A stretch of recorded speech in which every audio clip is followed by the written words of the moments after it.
surged by 38.94%, reaching $139.48 million from $100.39 million on Tuesday. The FX market summary from FMDQ also highlighted fluctuations within the day. Meanwhile, the federal government has tasked the newly inaugurated Board of Directors of the Bank of Industry to be a catalyst of economic growth and industrial development. The Minister of Industry, Trade and Investment, Dr. Doris Anite, said this during an inauguration of the board in Abuja. She said the roles of the board will be instrumental in shaping the future direction of the institution, ensuring that BoI remains a cornerstone for Nigeria's economic advancement. The minister commended the outgoing board members, praising them for working with the ministry to record some of the glowing achievements of BoI, while stating that the bank had made significant strides in recent years, reinforcing its commitment to Nigeria's industrial and economic development. The new board's chairman, Mr. Mansour Mukhtar, expressed gratitude to the president for deeming it worthy to appoint them on the board of the BoI.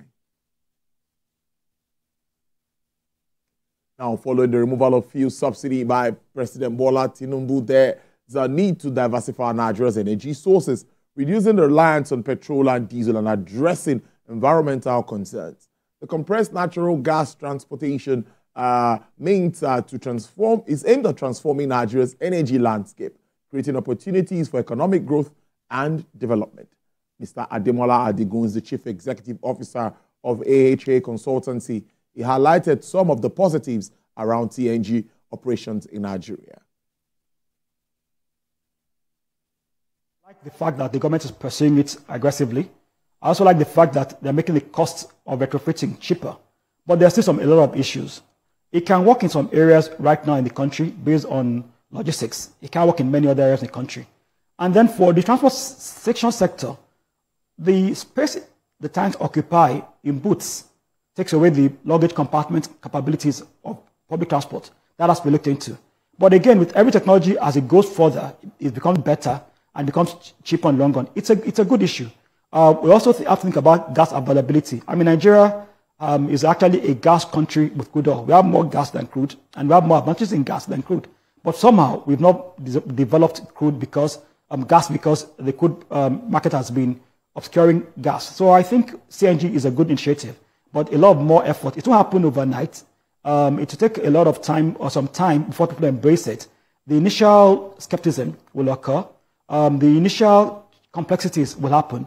But as more people embrace it, then we can have less dependence on petrol and we can have cheaper sources of energy for the people. But it won't happen overnight. But as of today, it's a good direction and a good initiative of government. The dollar bounced long-dated bond yields and were up as Asian stocks surged after the Federal Reserve announced the 50 basis points rate cut and flagged the measured easing circle ahead, leaving a path to soft landing for the U.S. economy. The S&P 500 hit a record high overnight, and although it closed slightly lower, futures rose 1% through Asian's day, and Nasdaq futures rose 1%. European futures were up 1%, FTSE futures climbed 0.8%, Japan's Nikkei jumped 2.3%, and the stock market in Australia and Indonesia hit record highs, while bets that stimulus was on the way to China drove down Chinese bond yields and sent Hong Kong and mainland equities indexes up. In Asia, growing expectations of policy easing drove down Chinese bond yields and lifted the blue chip index by 0.7%. With liquor and property stocks leading gains, Hong Kong Hang Seng Index jumped 1.9%. MSCI's broadest index of Asian Pacific shares outside of Japan climbed 1% to a 3-week high. At the same time, South Korea returned from holiday with heavy selling in chip makers after a downbeat. Morgan Stanley notes that the SK Hynix targets price. And the Federal Reserve said it is quoting its benchmark interest rate by 0.50 percentage points, marking the first reduction in 4 years and moving to ease borrowing costs as consumers are grappling with high rates from mortgages to credit cards. Fed said the court lowers the federal funds rate into a range of 4.75% to 5%, down from its prior range of 5.25% to 5.5%, which had been its highest level in 23 years. The half-point move signals the Fed is acting aggressively to keep the U.S. economy from stalling giving historically most rate cuts are 0.25 percentage points.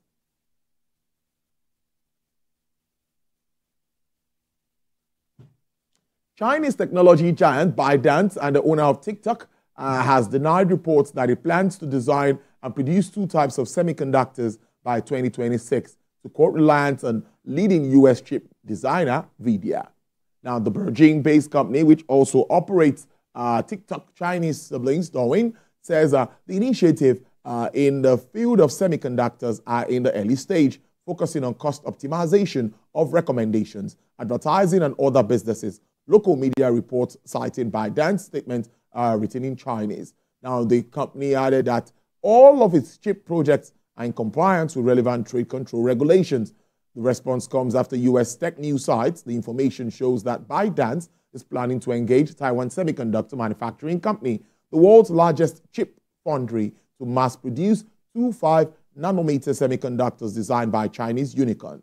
U.S. trade sections have prevented Nvidia from exporting to China some of its most advanced graphics processing units, such as the A100 and H100, which are sought-after components for training artificial intelligence systems. Well, crude oil prices rose today after a large interest rate cut from the United States Federal Reserve, but concerns over global demand lingered and capped gains as U.S. West Texas Intermediate crude rose to sell at $71.75 per barrel, with an upsurge of 1.18%. Brent also experienced an upward price review of 1.25% to sell at $74.57 per barrel. Bonnie Light sells for $78.62, down 2.84%. And for the